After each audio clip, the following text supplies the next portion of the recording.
Hi guys, welcome to Learn Tech from Zero. Today we'll be covering step 3 of Zero to CCNA project. So with step 1 we have explained the whole design, that what we'll be creating, and then with step 2 we have added the devices. So this is the head office, this is the branch office, and this is the internet service provider. So we can label it using this feature right here. So just to make it make more sense, let's just say head office, and then we will do another one for branch, and then we will do another one for, let's say, ISP, internet service provider. Okay, so it should start making sense. So this is the main router in the head office. This is the second router in the branch office. And what we will do is, in the videos, everything will make sense because everything will be connected with each other, and then we will cover all the CCNA exam objectives. So let's go with today's step, which is step 3 of Zero to CCNA. Let's see what we will be covering today. So we are going step by step from basically creating a network from scratch, covering all the CCNA exam objectives and building at the same time. So this way you will learn CCNA quicker and everything will make sense to you. You are not just like reading and learning by heart. You will have practical experience. All right. So with step 2, we'll be adding a serial port to R2 and R3. Why is that? All right, so let's begin. So we're adding serial port to router R1 and R2. So this is R1 and this is R2. So we'll be connecting these two routers so that the head office can control the branch office, right? And so that when we configure everything, it can pass the information to the branch office. So let's say if this is a DHCP server and then the branch office devices needs IP addresses, we will connect a wire, and then all the data will go through that wire. So we need a connection. Basically we need to connect two sites in two different areas.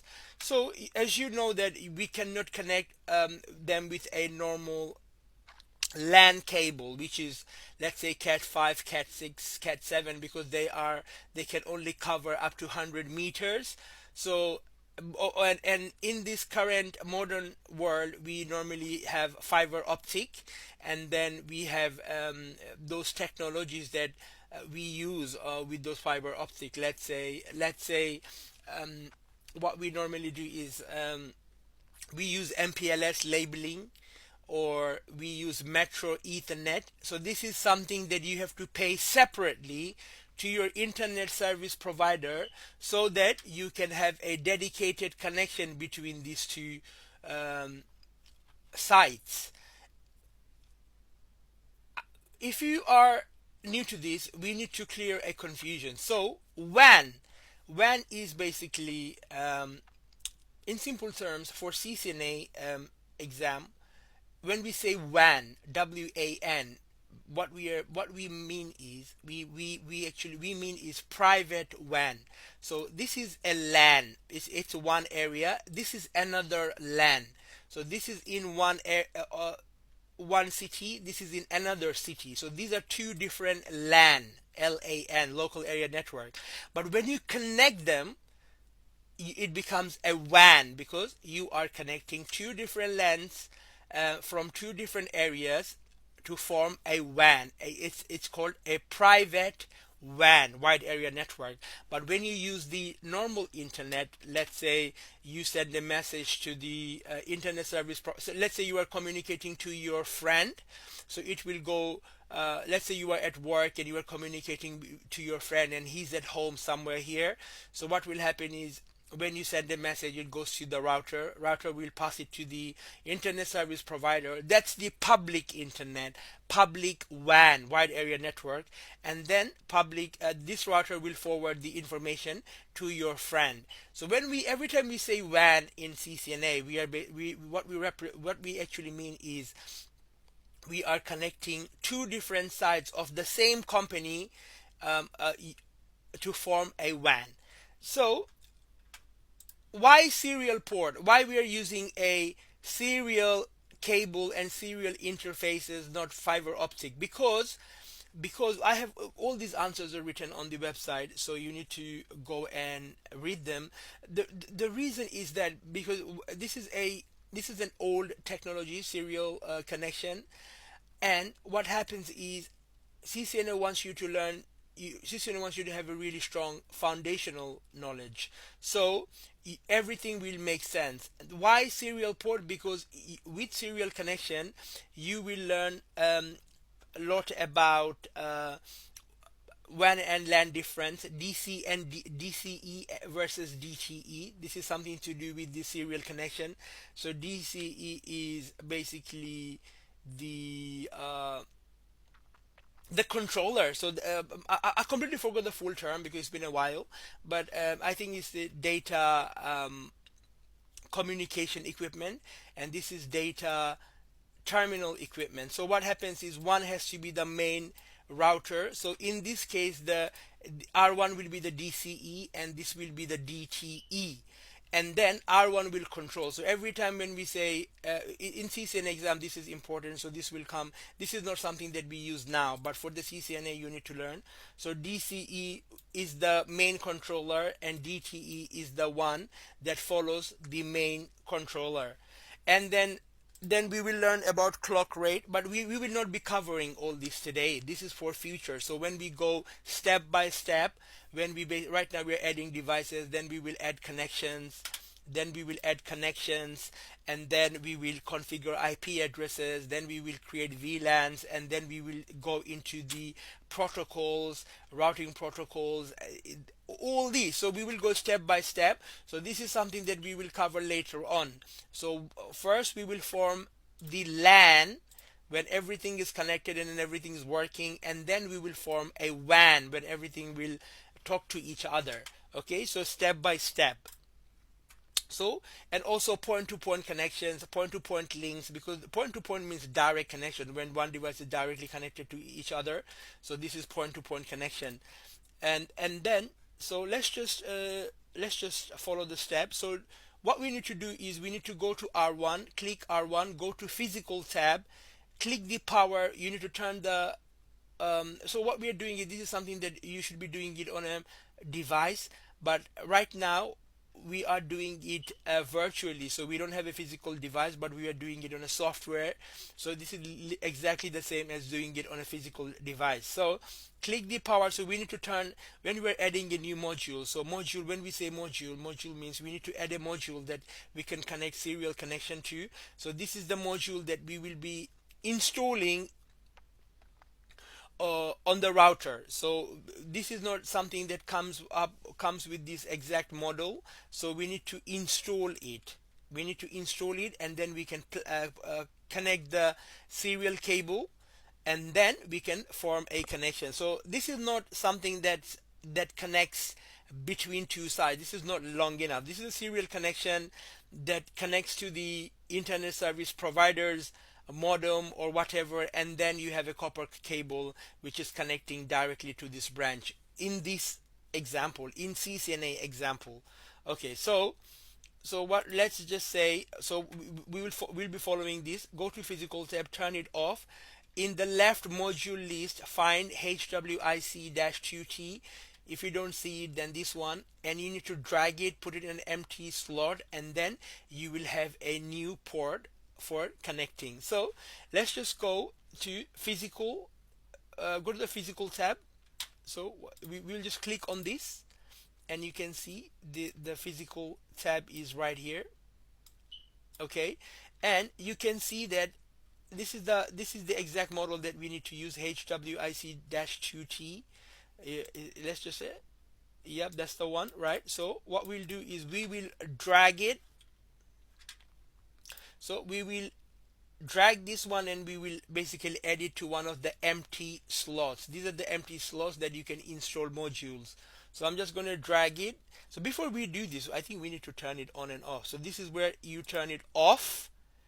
It's off, and then I'm just going to add the module, and then I'm going to turn it back on. Okay, so it's done.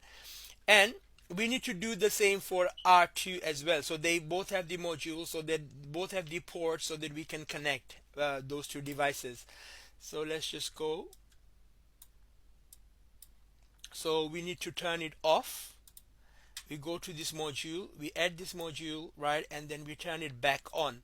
So right now, before there was no serial connection, but right now if you just put the mouse, highlight the router, it should tell you that there is serial connection, which is 030, and then obviously 031 is the same.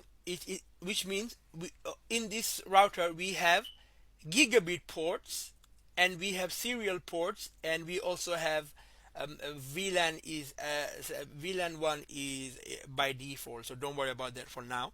So we have gigabit ports and serial ports on those routers. So right now we can connect those devices. So what we need to do is so the next step, so we have done this one, do this on the R1 and do the same for R2. So R1 is the head office, the R2 is the branch office, and then quick check to confirm if it's done. So we highlighted it and you can see the serial connection. It doesn't say 0, 0, 0, 0, but it could say the different. It depends on where you put the module. So it says 0, 0, 0, but don't worry. So because I think if we change the module, if we, let's say if we turn it off, right, see if we can move this module to here. I don't think you can move it. I think we have to replace it. Let's say I add another module, okay, to the first one. So let's see how many serial ports do you have in R1. So if you just put the I think it's not going to turn on. I need to turn it back on, okay, and then close. And now let's see if I put highlight on it. Just bear with me one sec. You can see serial 000 is on. So we need to use the first slot from the furthest right.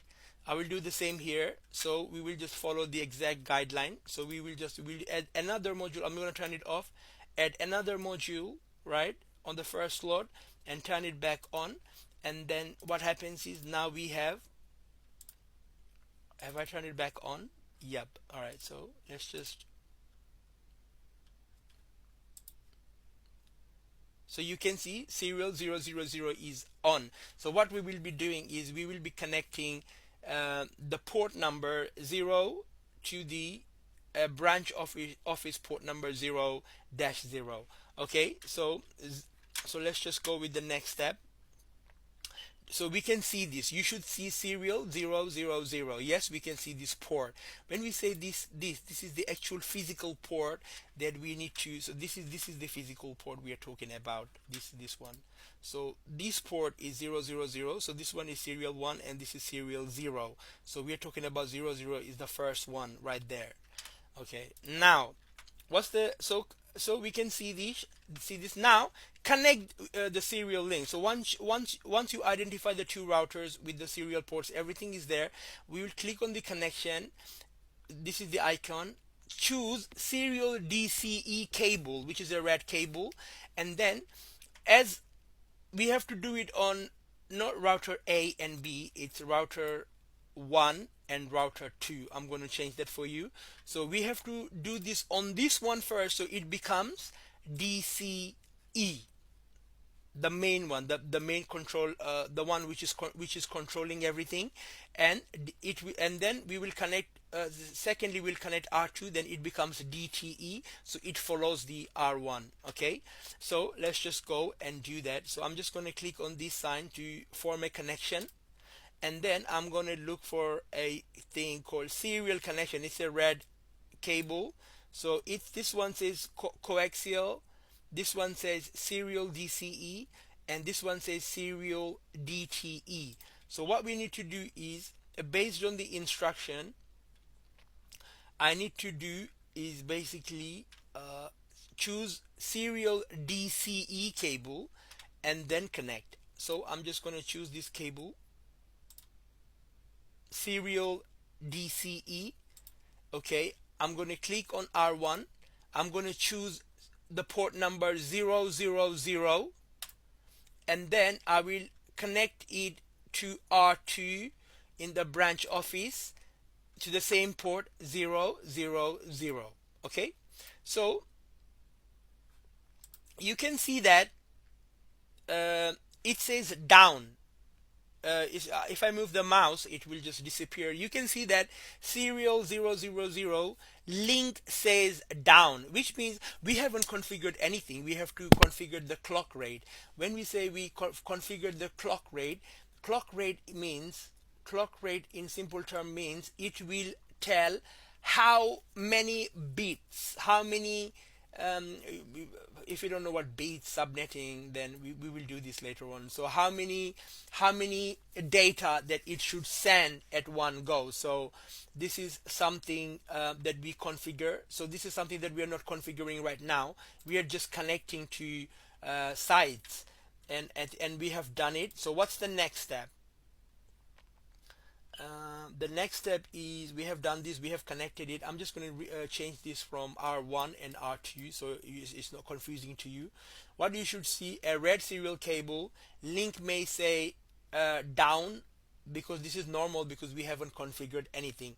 So that's it. We have connected two sites using a serial connection, so we'll be covering WAN, wide area network technologies, later on. So this is the main concept of this step 3. We will be connecting two different sites using a serial cable, and then we will be choosing which one is DCE and which one is DTE. As I have chosen the DCE cable, this one becomes the DCE, and this one will become later on become the DTE. Okay, let me see if I need to explain you anything.